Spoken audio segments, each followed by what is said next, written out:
m'offre toujours l'agréable occasion de communier avec la communauté scientifique et d'échanger autour d'un thème d'intérêt majeur pour le développement de notre pays.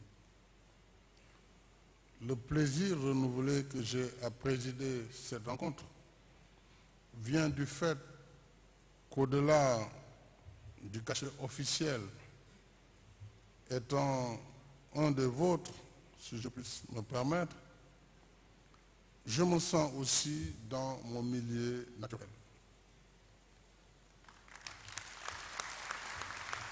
Monsieur le Président de l'Académie, Monsieur le Secrétaire perpétuel, Mesdames et Messieurs les académiciens, au cours de ces dernières années, votre auguste institution a élaboré des propositions.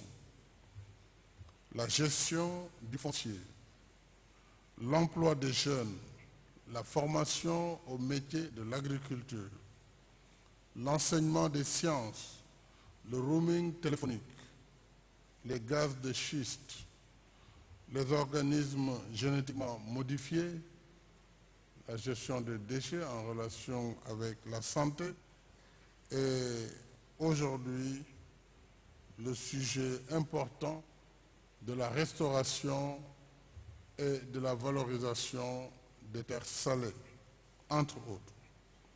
J'ai particulièrement apprécié vos recommandations, dont certaines sont déjà appliquées par le gouvernement du Sénégal.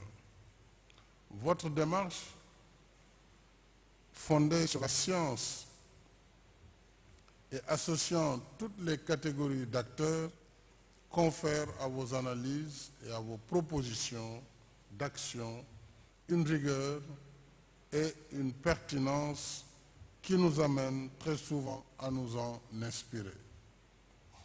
Pour toutes ces raisons, l'État du Sénégal fait de l'Académie un partenaire privilégié que nous sollicitons sur diverses problématiques et que nous soutenons dans ses missions de conseil scientifique et technique. C'est la raison pour laquelle, au cours de notre discussion, Monsieur le Président, tout à l'heure, je vous confirme que vous aurez dans la journée la lettre affectant définitivement et de manière, j'allais dire, perpétuelle, pour emprunter votre mot, le siège de l'Académie qui vous a été déjà affecté, ainsi que le déblocage de votre subvention, ce que je ne savais pas, pour cette année. Pour la séance solennelle de cette année, vous avez traité du thème que nous vous avons proposé, restauration et valorisation des terres salées du Sénégal. Étant de Fatick, je connais bien les méfaits des terres salées, communément appelées les cannes. Ce choix est dicté par les préoccupations et les urgences du moment.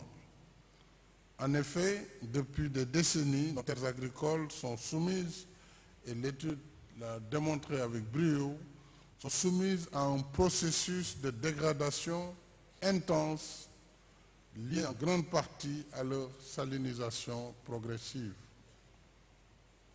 Il est vrai que d'autres facteurs, comme l'érosion hydrique, éolienne, l'acidification et la désertification, lui donnent, il faut le reconnaître, une autre ampleur. Mais il faut reconnaître que la main de l'homme n'y est pas étrangère et vous l'avez rappelé à travers le processus de développement d'industrie du sel, certainement va aussi avoir comme conséquence l'accélération de la salinisation de nos terres dans la vallée du Sine. Ce processus continu constitue une menace réelle, vous l'avez démontré, pour la sécurité alimentaire par la baisse des rendements des cultures, la péjoration de la biodiversité, tout en entraînant la précarité l'exode rural, voire l'émigration clandestine. Mesdames et messieurs les académiciens, j'ai pris bonne note de votre étude qui s'est attelée à établir l'état des lieux et à proposer des solutions efficaces et viables afin de renverser ces tendances préoccupantes. Le phénomène de la salinisation des terres agricoles affecte plus d'1 million d'hectares, le quart de nos superficies cultivables. Il s'étend le long de nos côtes de Saint-Louis à Cap Skirring, ainsi que dans les vallées des fleuves Sénégal et Casamance et des bras de mer du Sine et du Saloum. La restauration et la valorisation des terres salées sont au cœur de nos préoccupations. Dans ce cadre, plusieurs programmes et projets, comme vous l'avez si bien cité, projets agricoles, environnementaux, sont mis en œuvre pour lutter contre le phénomène à travers des méthodes physiques, ouvrages anti-sel, méthodes chimiques, phosphogypes et des méthodes biologiques, entre autres, plantation d'espèces tolérantes. À ce titre, j'encourage toutes les actions menées dans ce sens, notamment celles relatives à la caractérisation de nos sols avec l'Institut national de pédologie, la sélection de semences et de variétés adaptées, ainsi que la régénération de la mangrove, l'édification de la Grande Muraille Verte et la création récente de l'Agence nationale des forêts s'inscrivent dans ce sillage. La reproductibilité de toutes ces solutions que vous venez de préconiser permettra de les mettre à l'échelle et de les partager avec d'autres pays africains qui connaissent les mêmes préoccupations. Dans ce cadre, je voudrais donc retenir avec beaucoup d'intérêt votre proposition de mettre en œuvre un programme national multisectoriel et multidisciplinaire, si vous le voulez bien, qui pourrait avoir une projection dans le temps et qui pourrait s'appuyer sur les acquis de vos réflexions. Nous verrons un peu,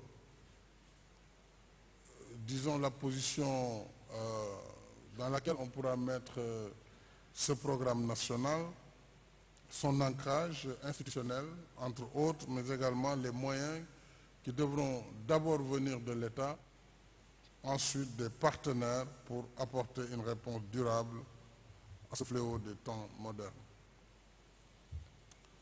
Dans ce cadre, j'engage mon gouvernement à examiner avec la plus grande attention et à appliquer avec la plus grande célérité ces recommandations de l'étude que vous venez de nous présenter, ainsi que l'étude sur la gestion des déchets solides et leur impact sur la santé.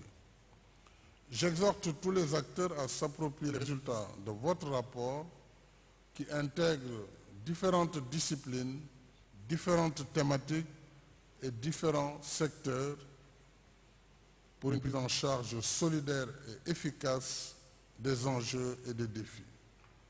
À terme, cette démarche devra contribuer à l'élaboration d'une politique cohérente qui accompagne la mise à l'échelle, la préservation des acquis et qui fournit, entre autres, des réponses durables aux problèmes récurrents de dégradation des terres, de baisse de leur fertilité et de réduction de la productivité. Mesdames et messieurs, c'est pour moi l'occasion de féliciter encore une fois l'Académie nationale des sciences et techniques du Sénégal. Et vous méritez nos applaudissements. Vous féliciter pour votre engagement, Monsieur le Président, et surtout la détermination de l'Académie à mettre au service de la nation son important potentiel scientifique et son expertise technique.